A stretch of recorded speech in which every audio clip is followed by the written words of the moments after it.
La intervención del profesor Juan José Celorio y después pasaremos al debate. Así que si por favor las preguntas, dudas o comentarios que tengáis acerca de la intervención las guardáis un ratito para escucharlo y después intervenimos, cuando quieras. Bueno, voy a intentar hacer una intervención un poco breve, que daría de paso a que podamos un poco dialogar y, bueno, y además como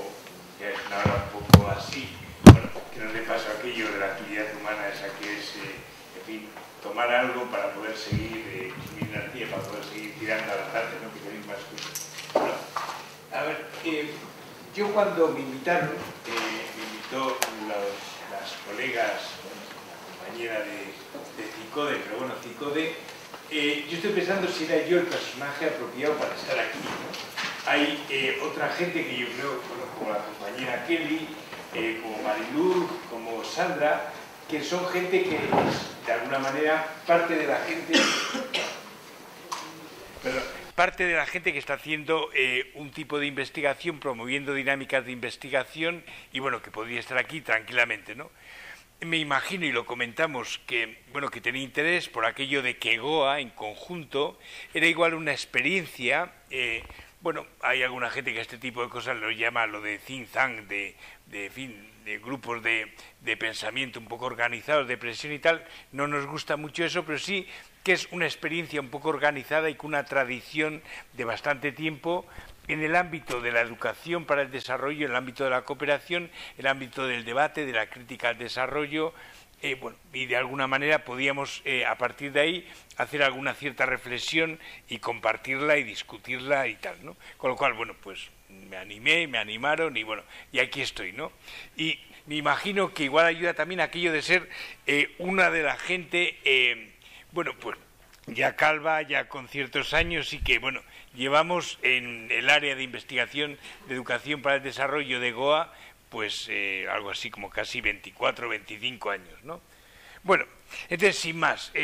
algunas ideas fuertes de lo que había pensado, que no nos va a dar tiempo igual a exponerlo, pero voy a intentar hacer un pequeño remis. Bueno, ahí la entrada, yo creo que algunas cuestiones que yo creo que serían claves, ¿no? Por un lado,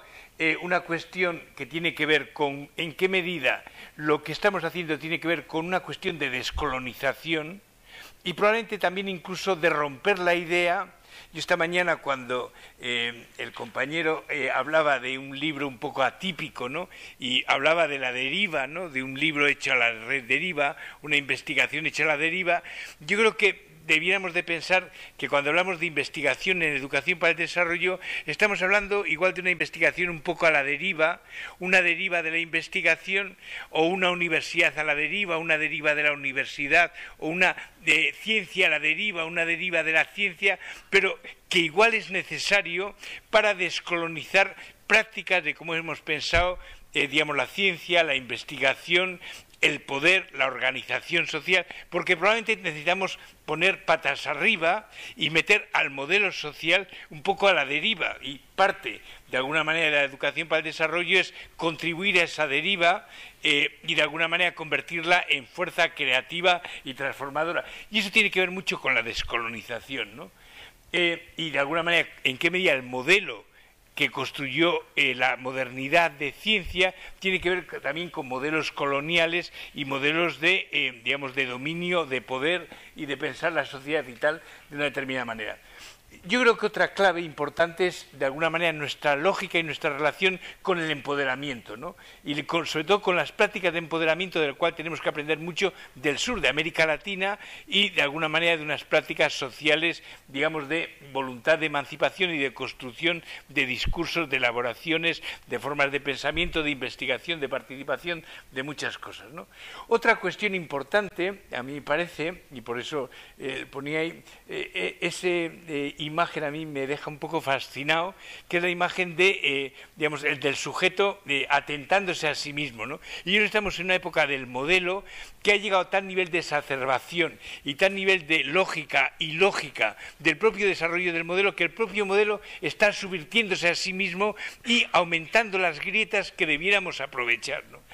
Esa imagen de en qué medida eso que estamos hoy viviendo, esa cuestión de lo que nos llaman la crisis y que en realidad es un latrocinio organizado, sistemáticamente planificado, pero que a su vez deriva a tal nivel de tensiones y de contradicciones que nos pueden abrir grandes brechas a la intervención y a la transformación, en qué medida sería parte del componente de una nueva idea, una nueva ciencia, una nueva investigación y probablemente una nueva universidad y una nueva forma de construir saber y de intervenir en la relación desarrollo, conocimiento, poder, etcétera, ¿no? Y la cuarta imagen que poníamos ahí es que en la línea de lo que decía Kelly y lo que decía de alguna manera también en las intervenciones digamos de la mañana Vicente, y lo que de alguna manera estamos intuyendo es que hay prácticas de transformación, prácticas de educación, prácticas de elaboración de saber en muchos ámbitos de la propia sociedad y que de alguna manera debíamos de recogerlo como elementos a tener en cuenta en una práctica de educación para el desarrollo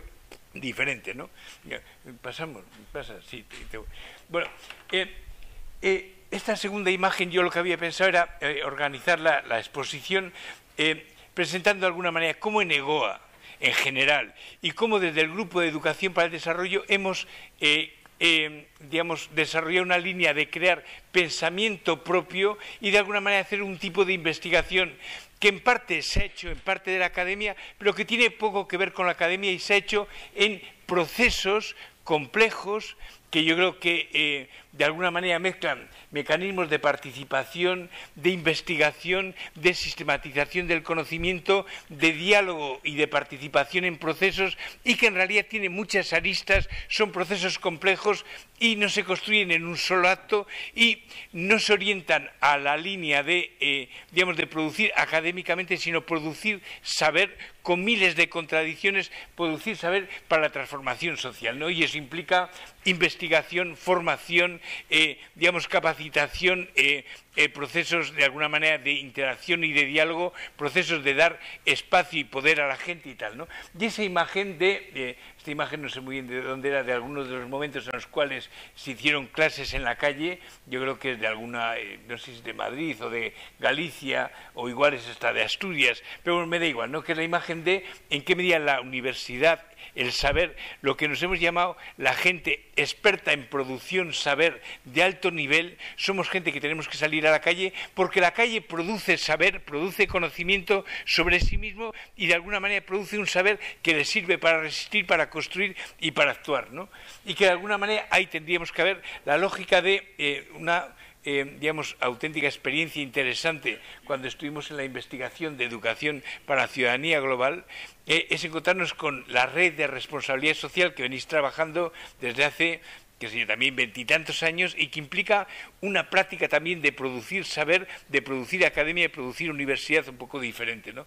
Y es otro elemento constitutivo de educación para el desarrollo. Bueno, entonces había pensado, digamos, utilizar la experiencia de alguna manera de Goa como referencia. Pásame, por favor, Kelly. No, esto se ha ido al final. Esto es de... vale. No me voy a meter, pero bueno, intentamos de alguna manera, había pensado hacer la exposición pensando en Goa como un espacio de construir pensamiento con un conjunto de dinámicas y de elementos que nos podrían servir de alguna referencia para luego generalizarlo. Bueno, sigue pasando. Es que tengo un poco la sensación de a ver cómo soy capaz de comprimir en 15 minutos algo que pueda resultar significativo y que nos permita luego comentarlo, ¿no? Entonces, de cómo empezamos, digamos, siendo un debate cuando nos constituimos de ser ONG, instituto de investigación, ser algo del ámbito de cómo interveníamos en el campo del desarrollo, el debate, y en el campo de la cooperación y en el campo de la educación para el desarrollo, en el terreno en parte académicamente, estando en la propia academia, lo que luego derivó en la idea de instituto y en la práctica ser un instituto de investigación, y por otro lado ser como un agente, como una ONG que interviniéramos en lo que era el naciente movimiento, digamos, de la cooperación o de la cooperación, digamos, solidaridad, cooperación, educación para el desarrollo, todo el movimiento en esta línea, ¿no? Entonces, bueno, ¿cómo comenzamos? Intentando producir, elaborar pensamiento propio, pensamiento en parte académico, pero que estuviera en relación con el debate y la intervención social del propio movimiento y digamos, cómo fuimos elaborando pues un conjunto de dinámicas de forma muy contradictoria, pero bueno, que nos ha ido dando un cierto espacio, digamos, de forma, de alguna manera, de crear espacio en el terreno de la academia, creando un cierto poder, con todo lo contradictorio de alguna manera que tiene, y por otro lado siendo parte activa en la elaboración del pensamiento colectivo y las prácticas colectivas en el terreno de la cooperación y en el terreno de alguna manera de la educación para el desarrollo y de la investigación y tal, ¿no? Bueno, sigue pasando, bueno, y también como hemos ido cambiando desde una perspectiva de al principio de pensar el desarrollo en clave, digamos, alternativo de lo que era el paradigma del desarrollo humano, ¿no? El paradigma del desarrollo humano que relaciona el PNUD, luego a pasar una historia del desarrollo humano más local, el desarrollo humano más sostenible, y bueno, y en la actualidad empezando a dar vueltas a formas más críticas del pensamiento sobre el propio desarrollo, ¿no? Al mismo tiempo que nos sigue pareciendo muy importante conseguir espacio académico, y de hecho una de las expectativas estratégicas importantes por la que estamos apostando, y que bueno, seguramente muchos de vosotras y vosotras también lo conoce y lo ve como una oportunidad interesante, es la creación del grupo de estudios de desarrollo, la red de estudios de desarrollo sobre desarrollo, que es Redes, que es un intento de cómo creamos ahí una brecha que permita una cosa que salí en varios momentos esta mañana, que es no solamente cómo creamos pensamiento y práctica y academia crítica, academia investigadora en otras líneas y en otra dirección, mecanismos de cambio social, pero al mismo tiempo ámbitos que permita a los nuevos investigadores, a los nuevos profesores, a la nueva gente que de alguna manera necesita ir, digamos, empoderándose en la propia universidad, ir buscando mecanismos de reconocimiento y mecanismos de valoración de que lo que está haciendo es algo importante, no solamente socialmente, desde el punto de vista de la cooperación o del desarrollo, sino desde el punto de vista académicamente y la creación de un modelo de ciencia diferente y alternativo, no más de multidiversidad y tal, ¿no? Bueno, pues ahí sería, si queréis luego lo comentamos, alguna... en la actualidad estamos con dos grandes lógicas de trabajo. Uno, que es la cuestión del desarrollo humano local y otros, y la otra de trabajo del el papel de los movimientos sociales, que ha sido una de las lógicas que a nosotros nos parece central en un campo de pensar la educación para el desarrollo. Adelante una contradicción en EGOA, bueno, y ya veis que voy como una moto, es decir, que estoy con la presión de, bueno, de en qué medida de ajustar el tiempo y decir algo, ¿no? Ya, bueno, sí, pero es que yo creo, bueno, me paráis y me tiráis una silla cuando, en fin, creéis que me estoy pasando o que me estoy acelerando demasiado y tal, ¿no? Decía que, por un lado, yo creo que en EGOA vivimos una contradicción. En EGOA tenemos un grupo específico de educación para el desarrollo, del cual ahora voy a comentar dos ideas, que es en el que estoy y que llevamos ahí 20 y tantos años un poco trabajando. Ahí fue donde Kelly decía antes, y os agradezco además la presentación que me habéis hecho de ser maestro. Yo creo que fuimos maestros y maestras y aprendices y aprendizas conjuntamente, ¿no? Y nos lanzamos un poco a soñar que era posible abrir ahí espacios y lo fuimos haciendo, y bueno, y a partir de ahí nos fuimos conociendo y tal, ¿no? Decía que teníamos un grupo de educación para el desarrollo específico dentro de EGOA, pero yo creo que realmente todo lo que hacemos en EGOA, yo creo que es educación para el desarrollo, ¿no? Luego, si queréis, entramos digamos, en el debate de qué características tendría la educación para el desarrollo, en qué medida la educación para el desarrollo, si lo pensamos en clave de los modelos neopositivistas o de los modelos dominantes de, digamos, de desarrollo de la ciencia y de pensar el desarrollo científico, la educación para el desarrollo estaríamos en una etapa precientífica, ¿no?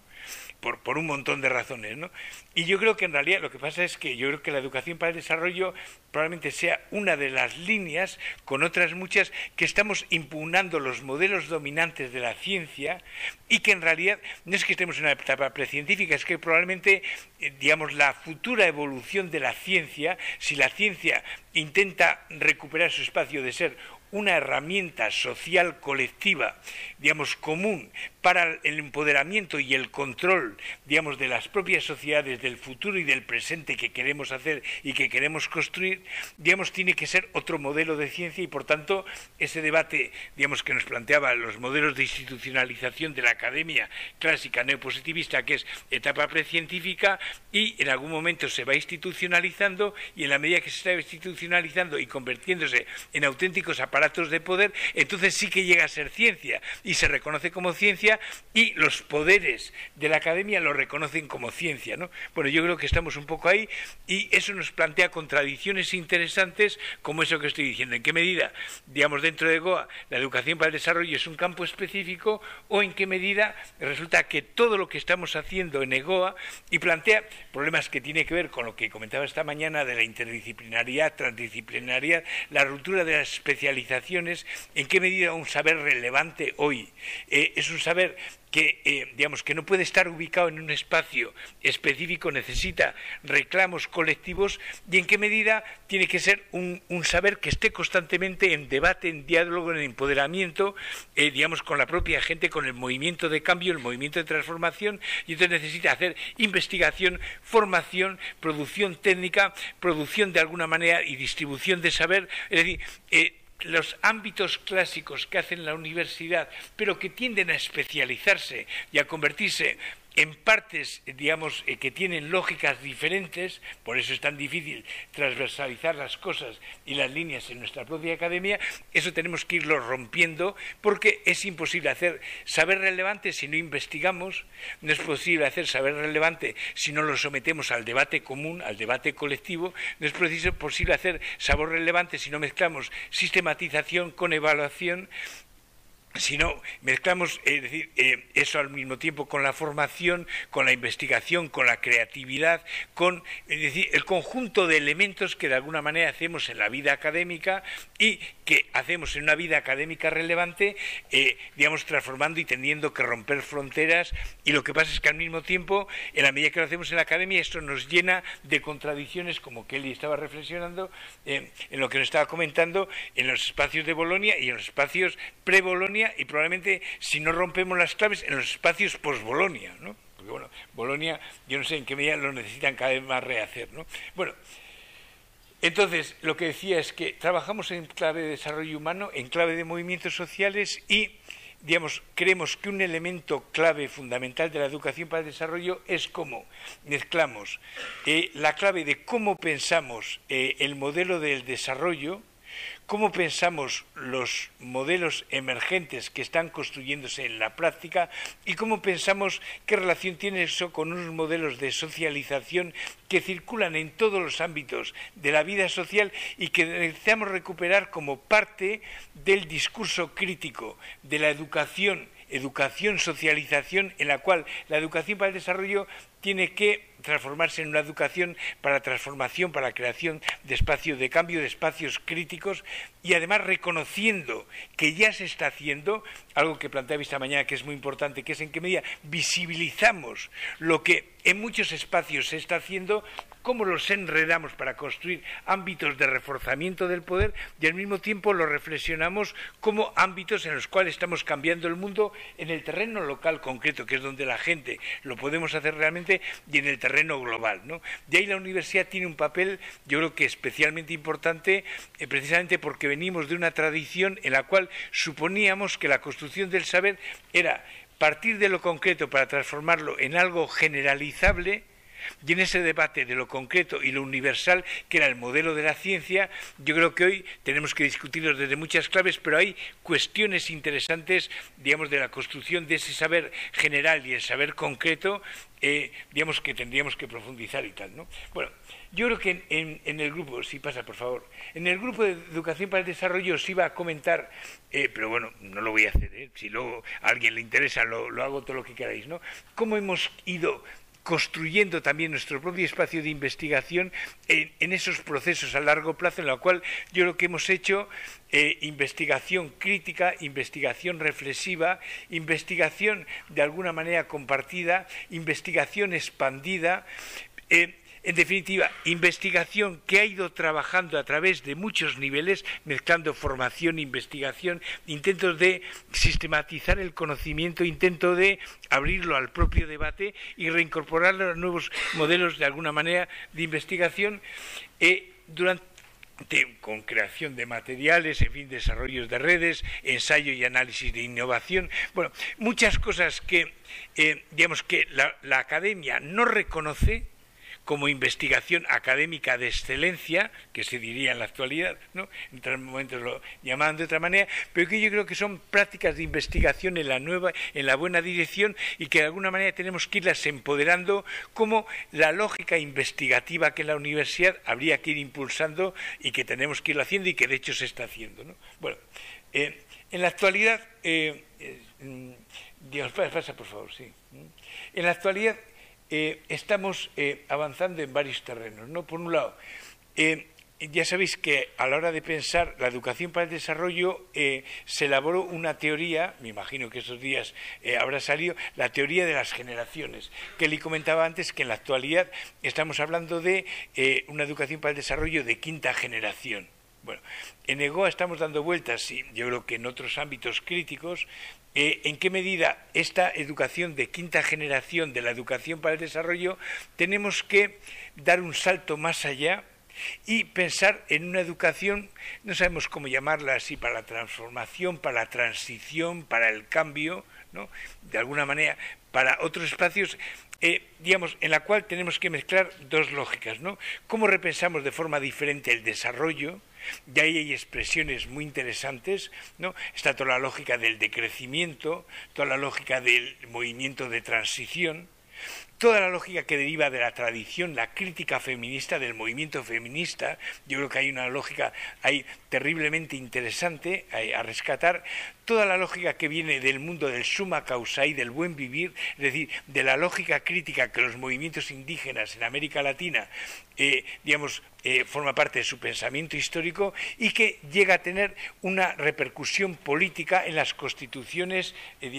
en Bolivia y en Ecuador, pero que de alguna manera se plantea ahí como lógicas alternativas al modelo de desarrollo mercantil, neoliberal, dominante y tal, ¿no? Y cómo otra lógica yo creo que interesante es todo lo que deriva del movimiento de participación de las explosiones. Yo creo que el 15M, por ejemplo,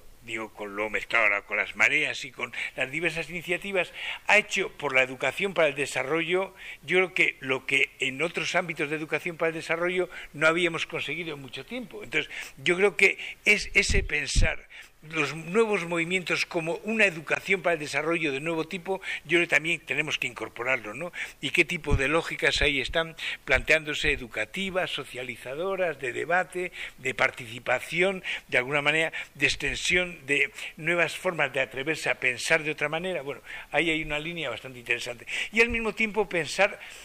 desde esas lógicas de los otros desarrollos en marcha, tanto en el terreno teórico como en el terreno práctico, qué lógicas educativas,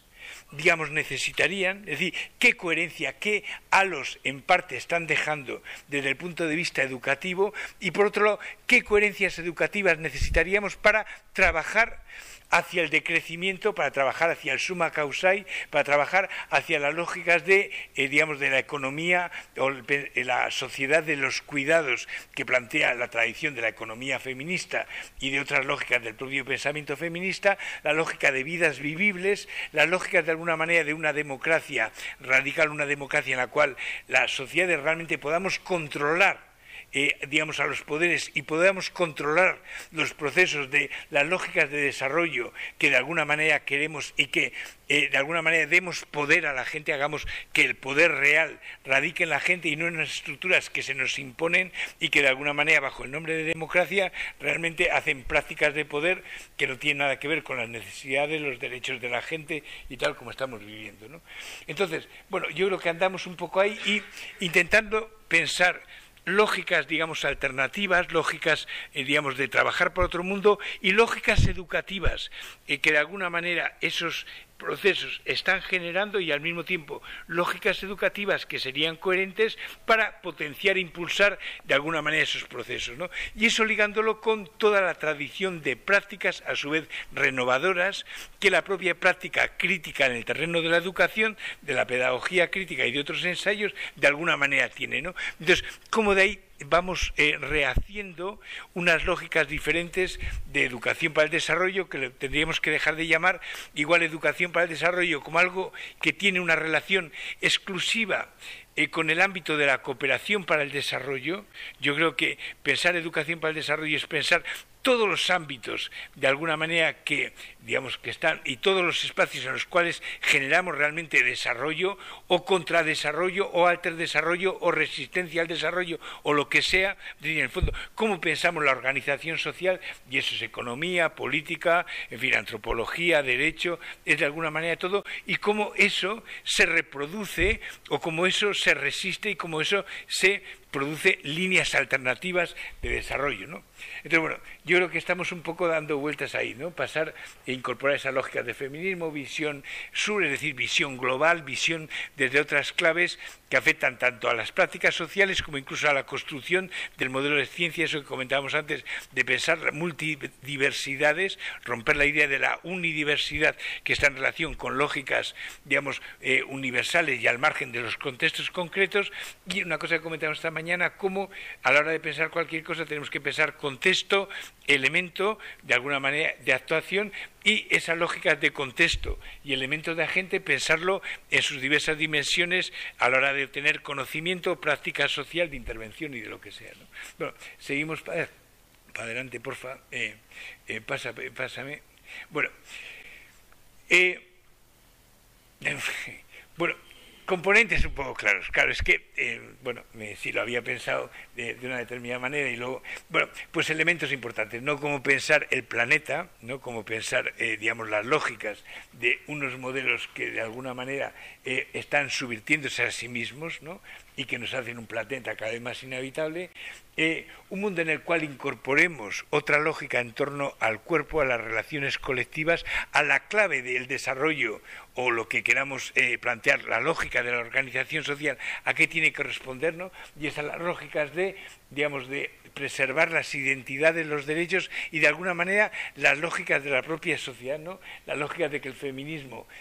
ni la tierra ni las mujeres somos mercancía, porque en el modelo dominante ni la gran contribución que habéis hecho las chicas, nunca se ha reconocido ni está en la economía real, ni lo que el propio ecosistema planetario, la propia vida, el propio planeta, la propia relación, de alguna manera aporta, ¿no? Si hay dos grandes campos que la economía real no reconoce, es el gran trabajo de las mujeres y el gran trabajo, del planeta, del ecosistema vital, ¿no?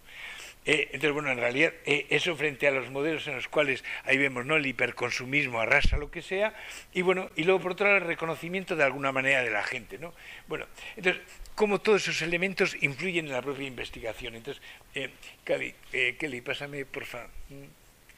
Bueno, estos serían diversas dimensiones que de alguna manera la producción del saber creemos que tendría que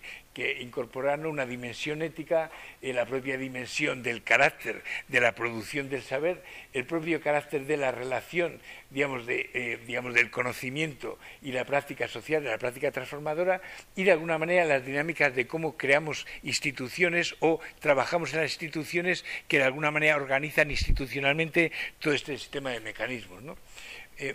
Pasa un poco rápido.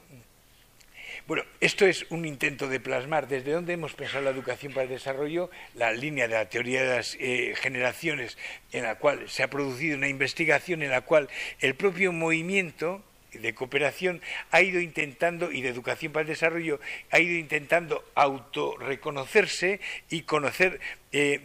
características prácticas y teóricas sobre sí mismo. Por otro lado, cómo los movimientos, el propio movimiento se ha ido expresando a través de las jornadas, congresos, etcétera. Otra lógica en la cual yo creo que intentamos avanzar también en el terreno de la investigación y del conocimiento es esa relación en qué medida los movimientos por el cambio crean estela educativa, es decir, en qué medida los movimientos difunden de forma más organizada o simplemente por su forma de actuación prácticas sociales, prácticas de socialización, prácticas de educación, y a su vez cómo se puede contribuir a través de esas prácticas de los propios movimientos sociales a una educación para el desarrollo más potente. Y luego otra lógica, yo creo que en la cual también yo creo que algo hemos trabajado, es la relación entre el modelo dominante, la globalización neoliberal, ¿no? ¿Qué tipo de rasgos de alguna manera tiene de construir un tipo de educación coherente con el modelo dominante, es decir, y en qué medida el modelo dominante en una época apostó por la educación como una de las patas importantes de la reproducción, pero en qué medida en la actualidad la propia orientación neoliberal del propio modelo incluso está subvirtiendo, deja de interesarle la educación, por lo menos en sus líneas dominantes, como una estrategia interesante para la reproducción y apuesta por otro lado y al mismo tiempo apuesta de forma muy contradictoria por convertir la educación como otros espacios, digamos, de lo procomún, de lo público, de las políticas sociales, como espacios de producción de beneficios, de mercantilización y tal, ¿no? ¿En qué medida? Digamos, esas prácticas las estamos viviendo y por tanto nos coloca en una perspectiva probablemente interesante de en qué medida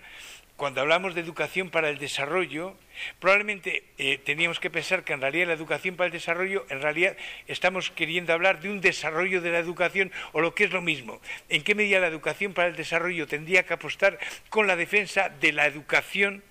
como un proyecto público colectivo y no un proyecto mercantilizable educativo, y las lógicas que de alguna manera eso estamos viendo cada vez más, y en qué medida al revés ocurre lo mismo, en qué medida la universidad se está empezando como otra mercancía más sujeta a un mecanismo cada vez más de mercantilización y de subordinación al mundo empresarial, convertir la universidad y el saber y el conocimiento en otra mercancía más, o en qué medida debíamos de rescatar un proyecto de una educación, una ciencia, una universidad al servicio de la población, de la gente y tal, ¿no? Y como un agente de empoderamiento y tal. Entonces, bueno, yo creo que eso es otro componente importante de la educación para el desarrollo.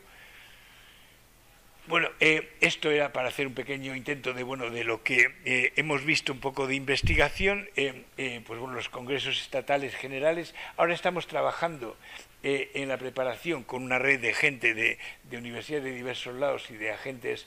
sociales y de movimientos sociales en avanzar en un cuarto congreso de educación para el desarrollo que probablemente digamos lo avancemos hacia el año que viene, para hacerlo el año que viene, y en la cual además sería una especie de cuarto congreso de educación para el desarrollo y al mismo tiempo un congreso cero de educación para la transición, para, en fin, la transformación, para el cambio, porque creemos que la educación para el desarrollo tenemos que devolverlo a la sociedad, a los movimientos sociales, a los agentes de transformación, a los agentes de producción cultural, de producción de saber, de producción de conocimiento, a los agentes de la comunicación. En definitiva, ¿cómo lo devolvemos a la sociedad? El debate de la propia educación como un proyecto colectivo y ya no solo de los agentes clásicos de la cooperación, las ONGs o el mundo de la cooperación, ¿no? Entonces, estamos intentando trabajar ahí y al mismo tiempo hay otra lógica en paralelo, yo creo que también la cual habría que influir,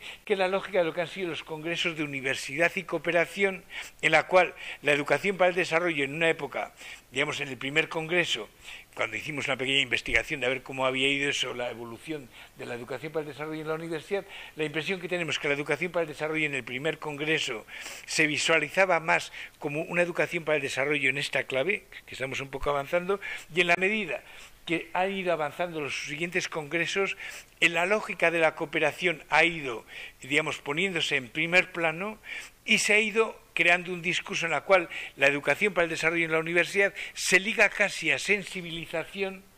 y se separa la lógica de la educación para el desarrollo de las lógicas de formación, de las lógicas de investigación, y se convierte como un elemento, digamos, de relevancia casi a la hora de plantear algunas, digamos, dinámicas, algunas acciones sobre, digamos, la repercusión y la sensibilización de la cooperación, bien la directa que hace la UNI, o bien la que hacen otros agentes de cara al mundo universitario, con lo cual se quita la carga crítica, la carga más integradora y la carga del debate, este debate que estamos apuntando, de en qué medida la educación para el desarrollo replantea o tiene lógica de replantear la lógica de qué tipo de universidad, qué tipo de saber, qué tipo de conocimiento, qué tipo de formación, qué tipo de tecnología, qué tipo de intervención, de alguna manera se tiene que plantear la lógica de la universidad, de la ciencia, del conocimiento, etcétera, ¿no? Entonces, bueno, como una línea de trabajo un poco a seguir avanzando, pasa por favor. Esto era un intento de revisar un poco, pero bueno, Lo dejo ahí, además que yo creo que me estoy pasando ya del cuarto de hora, ¿no? La lógica de en qué medida académicamente algo se ha producido, académicamente las tesis, por ejemplo, sobre educación para el desarrollo, y otra línea de tesis paralelas, pasa por favor un poco, bien de educación para la ciudadanía, bien de tesis que tienen que ver con la propia cooperación para el desarrollo, o tesis que tienen que ver con educación para la paz, ¿no? Como cosas un poco de paralelo, ¿no? Pero si lo viéramos un poco despacio y si queréis lo comentamos, claro, ¿qué características nos da? Que efectivamente hay investigación académica, tanto en línea de tesis como en línea de artículos en la participación en los congresos y tal, que sí que de alguna manera la educación para el desarrollo está directamente o en áreas con esas, pero lo que caracteriza es la dispersión y la ausencia de, digamos, de políticas y de orientaciones específicas, digamos, a la hora de construir equipos, redes, líneas de trabajo importantes en el terreno de investigación. Digamos que, hoy la educación para el desarrollo tendría algo que aparece con el nombre de educación para el desarrollo, pero muy disperso, desde el punto de vista de que responde a profes concretos que, bueno, por enrolle personal o por lo que sea, bueno, apuntan ahí, hacen ahí, tanto en educación para el desarrollo o en líneas de investigación con esas, pero no nos encontramos con programas y con estructuras de investigación que de alguna manera acojan, promuevan, den línea de trabajo de alguna manera regular en esa dirección, ¿no? Aparte ya de las características metodológicas, de cómo están hechas y tal, ¿no? La dispersión metodológica también tiene importancia, ¿no? Pasa, por favor. Bueno, entonces, bueno, esto sería, igual a partir de aquí ya lo dejamos y empezamos a discutir qué debates epistemológicos hay detrás, ¿no? Bueno, aquí recogí algunas claves del propio movimiento 15M, de las reivindicaciones del 15M, ¿no? Que a mí me parece interesantes para reincorporar en esta línea, ¿no? Esa lógica del pensamiento sin acción engendra podredumbre, es la esencia de nuestra academia. ¿En qué medida construye supuestamente pensamiento al margen de las prácticas sociales y al margen de la acción? Claro, entonces, buena parte del pensamiento académico relevante, bueno, habría que discutir qué grado de relevancia real tiene. O dicho de otra manera, ¿en qué medida la academia se convierte en un productor, digamos, de saberes para los académicos? Y cuando digo os, casi lo digo de forma consciente, es decir, se ha pensado muy poco en relación con un pensamiento académico relevante para las mujeres, para la transformación realmente, o para un mundo sin riesgo de entrar en una crisis, es decir, un pensamiento, muy poco orientado a la sostenibilidad, a la democracia, a la participación social y tal, ¿no? Otra lógica es el suponer que tiene relación esa especie de realismo de la investigación, ¿no? De suponer que la investigación tiene que trabajar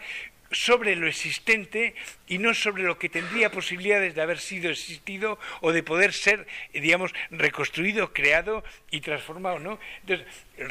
en realidad debíamos de acostumbrarnos a pensar no de que el realismo es lo posible, sino precisamente que lo imposible es solamente algo que tenemos que crear y que realmente solo tarda un poco más y que tendríamos que investigar para que esa realidad sea posible, no sé si un poco más tarde o un poco menos, ¿no? Tiene relación con eso, esa también es la clave del propio 15M, que es aquello de vamos despacio porque vamos lejos, ¿no? Pero es importante ir despacio y ir lejos y que el pensamiento que construyamos tenga relación con esa lógica, ¿no? Luego, aquella lógica, claro, que el pensamiento tiene que construir, lo comentaba esta mañana, tiene que ser un pensamiento que se construya una ciencia, un saber, que se construya para estorbar, dificultar y crear problemas a lo relevante y abrir espacio a la reflexión, al pensar, al darle vueltas, a poder crear algo realmente nuevo y que nos ayude en un proceso de ese otro mundo que soñamos, que creemos y que es necesario, ¿no? Y luego, otra cosa que es elemental, pero que yo creo que a veces, no sé si es el arte o la capacidad de comunicación o la frase, ¿no? De impactar, ¿no? Algo que ya sabemos, ¿no? Nosotros no somos, la educación para el desarrollo no es el antisistema, el sistema es el que es antieducación para el desarrollo, antiderechos humanos, antigente, antidemocracia, antiresponsabilidad, anticuidado, es lo que estamos viendo. Es decir, esta práctica que estamos viendo del modelo dominante, que cada vez lo estamos sufriendo más, es que es la lógica del propio sistema, es la lógica de en qué medida el sistema trabaja dentro de su propia lógica y despliega, sus potencialidades reales y tal, ¿no? Perdonar y un poco así, es que cuando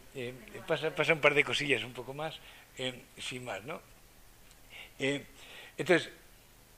recoger la tradición crítica, yo creo desde el punto de vista de las nuevas líneas de esa ED, sería recoger toda la tradición de innovación educativa, en qué medida pensamos qué prácticas de innovación se están haciendo, pero ya no solamente en el ámbito formal, sino en los diversos ámbitos no formales e informales, ¿no? Porque la nueva práctica de socialización que tenemos que pensar es la que circula en todos los espacios de la sociedad para reproducir el modelo o para contestar el modelo y ensayar los nuevos modelos, ¿no? En qué medida estamos pensando y construyendo, de hecho, la transición, ¿no?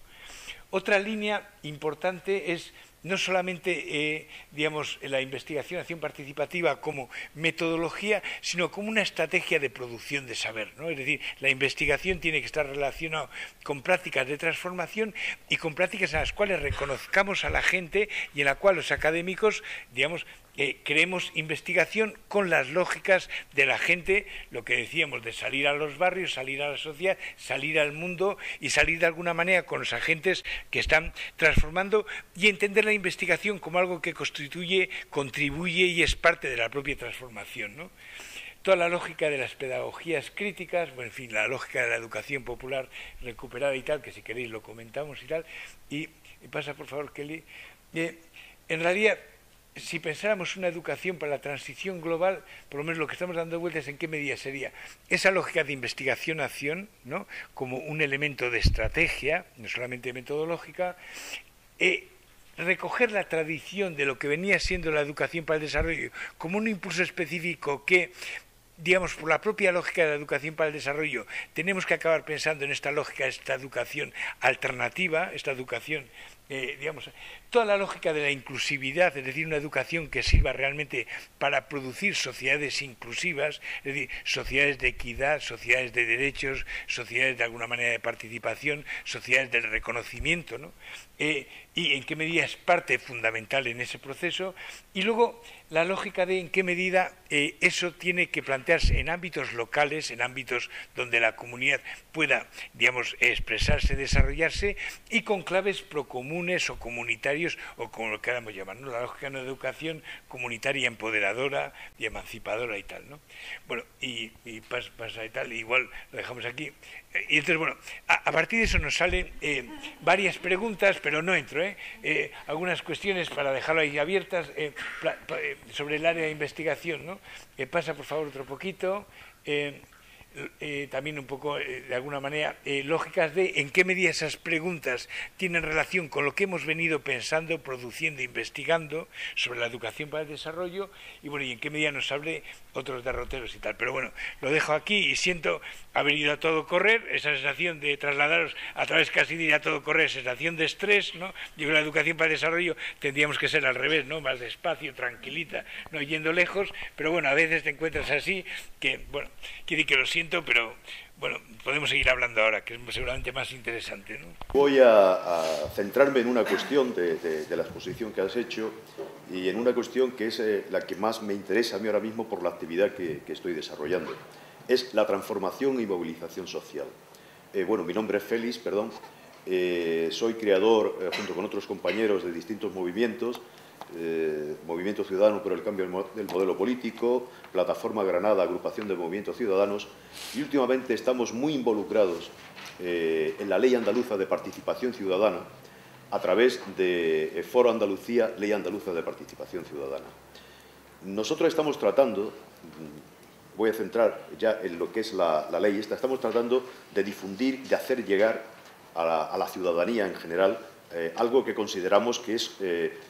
un hecho histórico en nuestra comunidad en particular, porque es el acceder los ciudadanos a elaborar una ley de participación. Nosotros no queremos que sea una ley de participación solamente, sino que queremos que sea una ley también de control de la política institucional y de la gestión de lo público. Y voy ya un poco al tema. Nos hemos encontrado con que la ciudadanía en general prácticamente bueno, no conoce en un elevado porcentaje este proceso, y cuando se lo damos a conocer estamos observando casi un rechazo, casi un decir, mira, déjame tranquilo, yo de esto no quiero saber nada, que así estoy muy bien, ¿no? Entonces, yo te iba a comentar a ti, en la situación sociopolítica actual y con las herramientas que tenemos, ¿de qué manera la universidad puede transformar de forma efectiva esa sociedad? Bueno, yo no sé si tengo respuestas. Tú decías que en realidad lo que teníamos que hacer era ayudar a crear preguntas y crear espacios de reflexión, y bueno, tampoco tengo respuestas, pero se me ocurren igual algunas líneas, ¿no? Yo creo que, en general,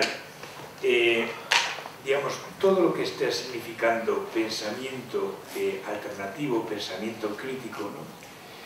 Yo creo que estamos en una época en la cual, digamos, estamos en situación de minoría,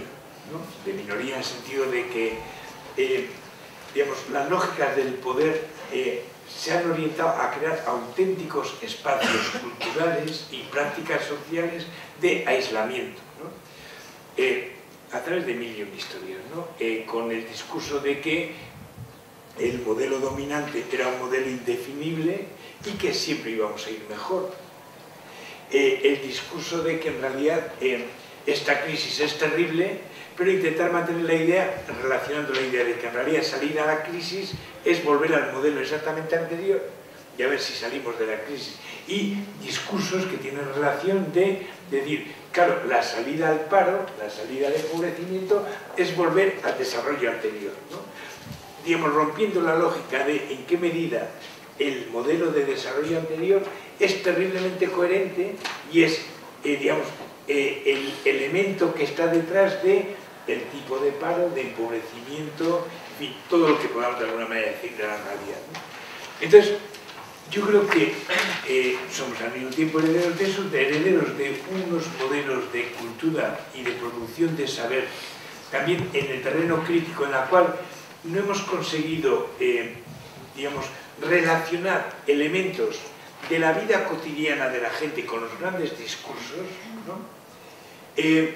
Yo creo que, bueno, estamos sufriendo el pensamiento histórico ha desaparecido de la cultura contemporánea, es decir, estamos aquí, yo creo, con una visión dominante, la cual estamos aquí porque no hay lógica de detrás. De la misma manera que, digamos, se elimina el pensamiento lógico, científico, elemental, de suponer que las cosas responden a lógicas, no, se ha implantado ese tipo de pensamiento hiperconsumista, en la cual en realidad la lógica de la ciudadanía y de lo político se acaba transformando en una cultura del consumo, ¿no? Mira, ¿por qué va a merecer la pena ponerme a discutir de algo común con ella? Yo me voy al mercado, lo compro, y ella que vaya al mercado y que lo compra. Otro problema es la lucha de si yo tengo poder o tengo dinero suficiente para acudir al mercado. Bueno, entonces lo que tengo que hacer es competir. Yo creo que el sistema crea una cultura de la cual no hemos sabido entrarlo en parte, en que yo creo que es parte de los retos del futuro para la investigación universitaria, para la comunicación, para el enredamiento, para la organización social, para la lógica de los procesos transformadores, digamos, de enfrentarnos a toda esa digamos, cultura sistémica distribuida. Por eso es importante pensar en una educación crítica distribuida también, es decir, tenemos que pensar la educación alternativa, tenemos que pensarlo en muchas direcciones, ¿no? Y pensarlo como un proceso educativo, político, social, cultural, tecnológico, científico, en fin, de todo, comunicativo en todos los ámbitos, ¿no? Digo, la lógica por no hiperconsumir, y luego la lógica de que, digamos, nada tiene sentido a ser pensado como parte de algún tipo de atribución de responsabilidades e ideológicas, digamos, de transformación histórica, ¿no? Y de ampliaciones de poder. ¿Por qué las cosas son como son? Pues yo creo que en lugar de la cultura histórica está la cultura de la moda. Oiga, ¿usted por qué lleva este jersey de rayas, qué sé yo, negras y grises, en la cual está estupenda? ¿A qué lógica responde? No hay lógica. ¿Es así? ¿Por qué? Pues porque igual está de moda, y la moda lo ha puesto, y entonces nos acostumbra a que es lógico que esto pegue con esto. Hay que tratar de buscar alguna lógica entre estética, ética, de cualquier tipo de por qué valor. No. Usted piensa que lo que es porque es. Entonces, la lógica del ser,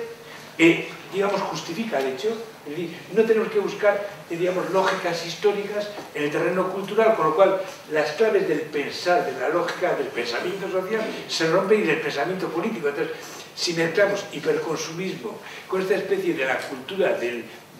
la mistura, de la moda, simplemente de la carencia de lógicas, y luego mezclamos mecanismos de toda una práctica social, cultural, política, en la cual digamos, los pequeños actores no pintamos nada. ¿Usted qué es? Pues usted es una mierda, realmente, no pinta nada. Y además, se lo vamos a demostrar, porque en la práctica, digamos, le tratamos como mierda y ustedes ni tienen poder y se aguantan. Entonces, la cultura de la impotencia, la cultura del individualismo, todo acaba creando una mezcla explosiva en la cual lo que hace es bloquea y aísla otras lógicas porque aparecen como lógicas sin sentido.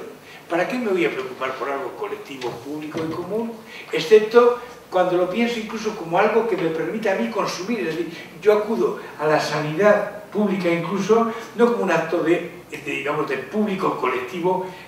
digamos, en el terreno de la salud, sino como un consumo para mí. Lo que hago es consumo, solo que en vez de, digamos, estar en el mercado, pues lo tengo público y gratis. Si me lo ofrecieran y tengo que pagar, bueno, pues mi problema es si tengo recursos o me han empobrecido tanto que ni siquiera, digamos, voy a formar parte de los 1000 millones de excluidos que no pueden llegar a ello, pero como lo vivo a través de que yo personalmente me he quedado sin los recursos para atender, es decir, la lógica, de alguna manera, de lo colectivo, de lo público, del proyecto común. Yo por eso, movimientos en la línea que estás comentando, de dar poder a la gente. Pero yo creo que tenemos que al mismo tiempo ligarlo con una cultura de lo común, ¿no? De lo colectivo, como algo interesante y como algo en lo cual nosotros podemos, una cultura en la cual la gente pintamos y es necesario, yo creo que hay todo un trabajo a rehacer en muchos campos. Yo creo que necesitamos una especie de reconstrucción cultural y socializadora radicalmente diferente. Yo creo que tendríamos que apuntar en línea de cambio de civilización, ¿no? Porque yo creo que está en relación también en qué medida mostramos y la gente visualiza de que efectivamente pequeñas actuaciones cambian el mundo. Yo creo que nos han acostumbrado tanto a modelos de la historia hegemónica del pensamiento social en la cual solo los grandes actores pueden y las grandes estructuras, por ejemplo, yo creo que un rasgo de la modernidad es convencernos, y ha habido un trabajo histórico de envergadura, de convencernos de que una estructura cuanto más grande, mejor.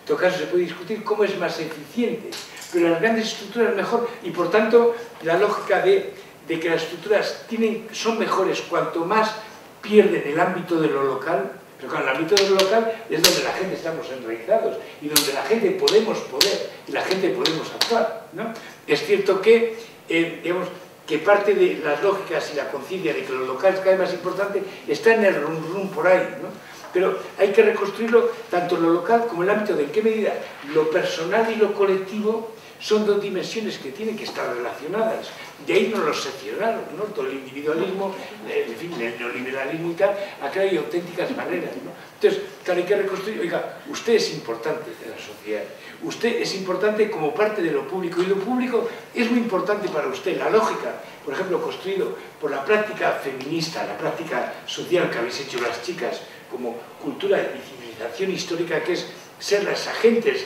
básicas del cuidado, y lo que está ocurriendo ahora, que con lo poco del cuidado que se había construido del estado del bienestar, como se está rompiendo, se intentan volver, y en la práctica las familias, de hecho, son los recursos, digamos, en los cuales aumenta la explotación y la tensión para mantener el cuidado, que todo el edificio público colectivo se está resquebrajando. Y dentro de esa vuelta al ámbito del cuidado, bajo responsabilidad de las familias, acaba recayendo en las chicas, ¿no? Es decir, esa falta de reconocimiento de la cultura del cuidado y la práctica social histórica de las mujeres, claro, es que tenemos que recuperarlo, porque en la práctica esa lógica del cuidado se está dando, por supuesto, que está sin discusión, ¿no? Entonces, esos esos mecanismos son prácticas sociales que están ahí, que hay que reconocerlo y darle poder, ¿no? Bueno, quiero decir que no sé si tengo una respuesta muy acabada, pero quiero decir que yo creo que es lógico que si no tanteamos en muchas direcciones en las cuales la academia son los medios de comunicación crítica y alternativa, son los ensayos digamos, del movimiento procomún, el movimiento de lo local, el movimiento de ir interrelacionando investigación y práctica, ir interrelacionando más las lógicas de los movimientos. Es decir, venimos de tradiciones en las cuales el movimiento ecologista tenía muy poco que ver con el movimiento de cooperación, y el movimiento de cooperación se enteró de que era importante para el movimiento educativo. Porque estamos fuera de tiempo. Sí, que veo que se vayan a la... Perdón. A mí me parece que hay algunas preguntas más, así que si por favor tratáis de ser breves porque son las 2:30. Sí, solo voy a decir una cosa porque no me quiero enrollar ni nada. creo que es muy interesante lo que se está haciendo, lo que estás haciendo, Kelly, en la Facultad de Educación, porque a mí me parece un espacio clave en el que se da el relevo a muchos futuros maestros y maestras. Creo que ahora mismo, por ejemplo, yo que estudié la carrera, soy licenciada en Historia, repasando eso, hay una ausencia en la mayor parte de las carreras universitarias que no hay formación pedagógica, ¿no? Y me parece fundamental la formación pedagógica para cualquier cosa a la que te dediques en el futuro. Y muchas de las salidas laborales son los docentes, de secundaria o de lo que sea. En magisterio, pues eso se sabe, ¿no? Van a ser maestros, futuros maestros y maestras, y es importante que se trabaje desde ahí, fundamental. Que no tiene índice de impacto eso, que le den por saco. Si tú eres capaz de alumbrar en los maestros y en las maestras un montón de cosas que no son capaces de hacer otros, pues a los índices de impacto que les den por saco. Porque, vamos, sobre todo si no crees en ellos, ¿no? O sea, yo a día de hoy es una de las cosas, de los ámbitos que más me gusta, y acabáis de conseguir un pesado, porque seré muy pesado con vosotros si puedo y si me lo permitís en un futuro por el tema de la investigación. Pero yo durante el máster no tuve ni idea de lo que era la educación para el desarrollo, en un máster sobre cooperación al desarrollo, ¿no? En este sentido, ya no es solo el tema de la educación para el desarrollo, es que muchos de los profesores que yo tenía no tenían ni idea. O sea, de todo lo que hemos estado hablando en estas 2 jornadas, ni idea, porque ellos precisamente venían de una estructura clásica, que venían hablando de política internacional, de economía para el desarrollo, de tal y cual, en un modelo estructural, además, como es el máster,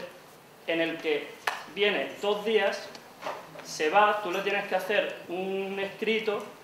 pero al día siguiente está viniendo otro y a ti no te da ni siquiera tiempo a reflexionar. Y la reflexión me parece que es fundamental para la educación al desarrollo, si queremos un pensamiento crítico. Y una crítica precisamente sería este tipo de jornada, donde disfrutamos de muchos ponentes, pero no tenemos el tiempo para discutir con ellos. Es decir, yo creo que para educar, y sobre todo para educar en desarrollo, necesitamos menos ponentes y más tiempo para discutir sobre estas temáticas. No quiero echaros a ninguno, pero entendedme que al final... Claro, entonces, lo único que creo que esta tarde tenéis un espacio de debate y de propuestas de ideas y de... O sea que estas sesiones, la verdad es que hay veces que en cuanto los ponentes hablan que se quedan un poco cortas, pero es que tenemos que acabar porque creo que hay gente que se va. Entonces, ¿tenía alguna pregunta o alguna cosa? Sí, no, quería sobre todo preguntarle un poco, porque yo sé que en EGOAS, en el País Vasco, se hace un máster también muy bueno en cooperación al desarrollo. Es decir, ¿cómo ven que en este tipo de máster la educación al desarrollo sea algo que, si bien es transversal, porque yo al final me di cuenta de que era transversal, pero no había este tipo de educación? Yo casi no voy a contestar porque yo voy a quedarme por la tarde por aquí a dar una vuelta y entonces igual nos vemos en alguno de los grupos de discusión y demás, ¿no? Solo 2 matices. Que le dé por saco al índice de impacto, vale, yo eso lo tengo asumido y hace tiempo que decidí. Prueba de ello es que acabo de pedir el selenio después de 25 años que llevo en la universidad, pero el problema no soy yo o los que somos de nuestra edad, ¿entiendes? El problema son los jóvenes que vienen detrás que no le pueden dar por el saco porque los echan a la calle. Ese es el problema, ¿eh? Ahí es donde yo veo el problema. A mí no me van a echar, yo ya soy funcionaria, pero a los jóvenes que se están formando y que quieren quedarse en la universidad y que les interesan estas cosas no les pueden dedicar tiempo porque los ponen en la calle. Hay que cambiarlo, hay que cambiarlo. Sí, pero de momento está así. Y mis colegas de 20 y tantos, de 30 años, si quieren quedarse en la universidad, tienen que publicar el índice de impacto, ¿sabes? Porque si no se va. Lo conozco de cerca, ¿eh? Claro, pues ese es el tema. Y bueno, lo de Goa que lo cuente Juanjo, porque yo ya me voy a quedar por aquí esta tarde dando una vuelta y ya me preguntáis o hablamos. Si os parece, ya aquí cerramos y esta tarde continuáis y abrís los foros que creáis necesarios y de los que podáis discutir con más calma, ¿no? Sí, yo muy rápido. En EGOA lo que hemos tenido son másteres hasta ahora de cooperación, en lo cual había una parte de educación para el desarrollo, pero yo creo que también, si habláramos despacio, muy poco transversal, ¿no? Tenemos una parte de educación para el desarrollo. Y lo que estamos dando vueltas ahora es de crear un máster específico de educación para el desarrollo, precisamente porque queremos que haya un hueco, ¿no? Lo que pasa es que igual no es de educación para que sabéis, no es igual de educación para transición o como le queramos llamar, ¿no? Bueno, sin más. Y ya lo siento que no tengamos más tiempo de hablar. Bueno, y más tarde me cojo otra vez el avión. Hasta las 4:30. Muchas gracias de nuevo a los dos por venir. Gracias a vosotros.